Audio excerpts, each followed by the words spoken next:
Malaysia is navigating the tricky diplomatic waters in its 5G rollout.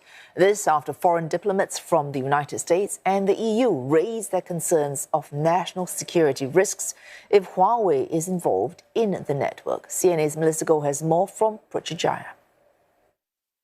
Malaysia's Minister of Communications and Digital, Fahmi Fadzil, is careful not to be seen as taking sides in the country's 5G rollout.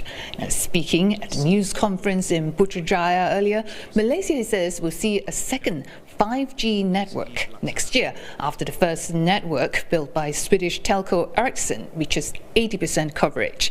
But he declined to divulge who the front runners are, despite sources saying that Huawei is tying up with Malaysian telco Maxis to develop the second network. I don't know who is eyeing. I don't know whether Ericsson, Huawei or anybody else. As I said, we're neutral to these commercial considerations. I have said in Parliament that I will entertain no lobby, whether in Malaysia, out of Malaysia. Our utmost priority and focus is to ensure that the ecosystem is sustainable.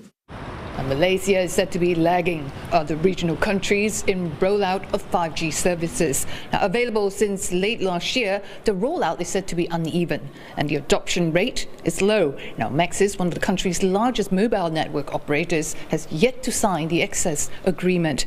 Still, Minister Fahmi believes that the rollout is on track. The 5G coverage, he said, has reached 58% of populated areas. In fact, the capital Kuala Lumpur and Putrajaya, the administrative centre, it's over 95%. Now, the second network, expected next year, he said, will help promote competition and ensure network reliability. Now, he also took note of concerns raised by US ambassador and head of EU delegation of national security risk, a threat to foreign investment, they said, if Huawei is involved.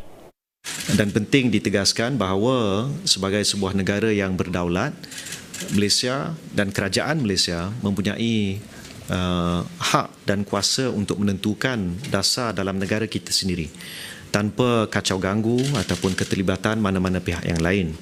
Minister Fahmi gave the assurance that the government will weigh all considerations, including the sensitive international issues. Now, there will be an open tender, he said, for the second network soon. Melissa Goh, CNA, Putrajaya.